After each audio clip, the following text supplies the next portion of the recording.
Hey guys, welcome back to another episode. Mobby here, and today we're going to start our Let's Play for a game that came out in 1999 or 98. This is Evolution, the World of Sacred Device. I played this when I was a kid, and little did I know that this game would be one of the very first roguelite games ever that, before it had a really pronounced sort of genre.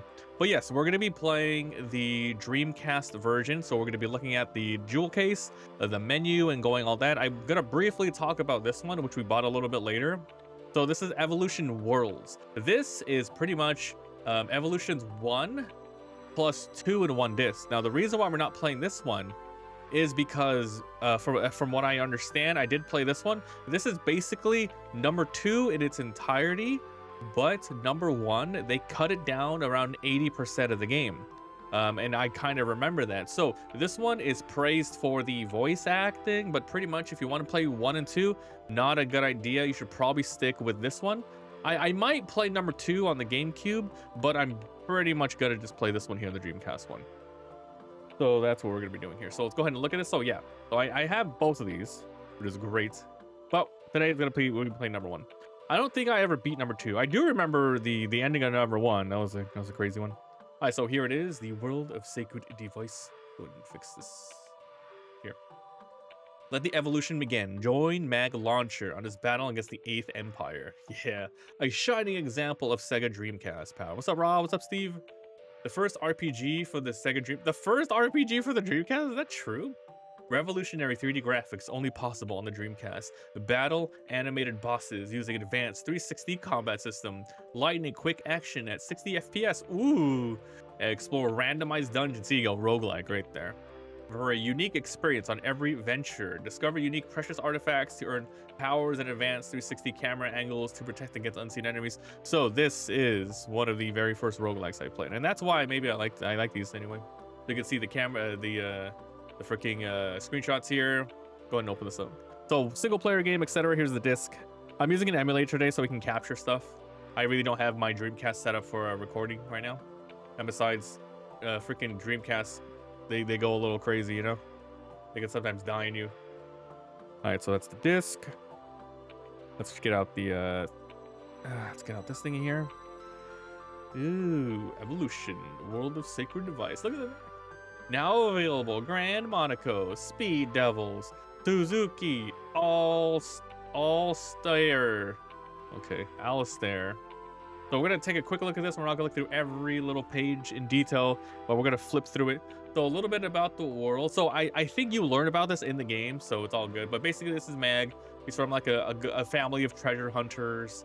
And then throughout the game, you have rival treasure hunters. And then later, the Dreamcast. We're going to be using Xbox controller for this one, though. But then sooner or later, the 8th Empire starts to get something in here. And then you get to see what's going on with this girl who's living with you. And then the butler and stuff. It's pretty cool. It's a great game. So, yeah, you remember when game used to have freaking menus? They used to have little manuals like this. Use, throw away weapons, special skills, statuses. Oh, nice. You look at that. It even shows like a lot of the things you need to know here. And this game was sick. I remember spending so many hours on this game. I don't know how long it's gonna take me to beat it now, though. Oh, check it out. The stores.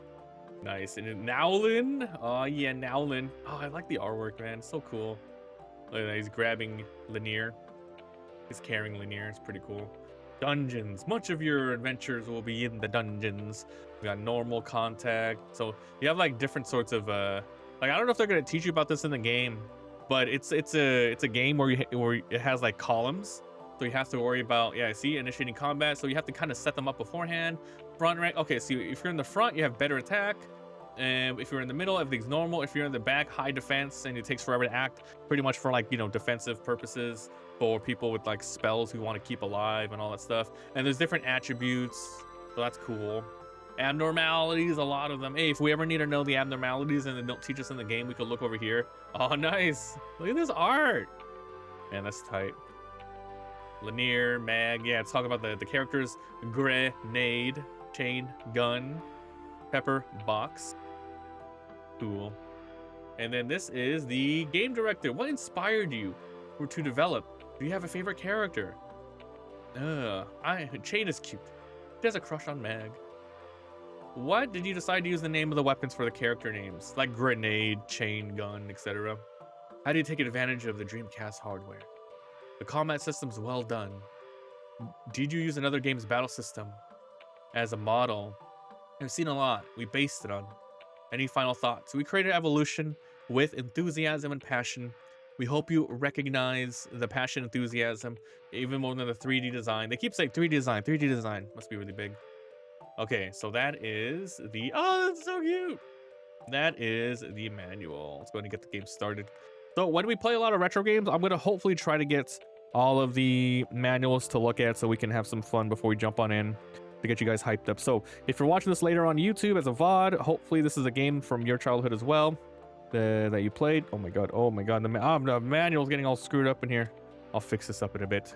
All right, so yeah, we have this one here, and we're not going to go through this one. I'm just going to show this one. So if we ever play Worlds 2, I can go ahead and show you this one later, but this is the one for number 2, which I don't know. Maybe we'll just play the Dreamcast version of number 2. Anyways, with that being said, let's start the game. All right, you start the game, and then this is the opening. So let's go ahead and watch this, because I believe once you start the game, it starts exactly when the cutscene ends. So this is the start of it. They're treasure hunting, they're walking around, they're doing their thing, and then this happens. 3D technology, very cool. 3D technology. Throw the volume slightly. Sick. Nice. So remember, this one doesn't have voice acting. We're not the GameCube version. But I remember playing the GameCube version, and I'm like, oh, okay, cool. This is going to be the sequel.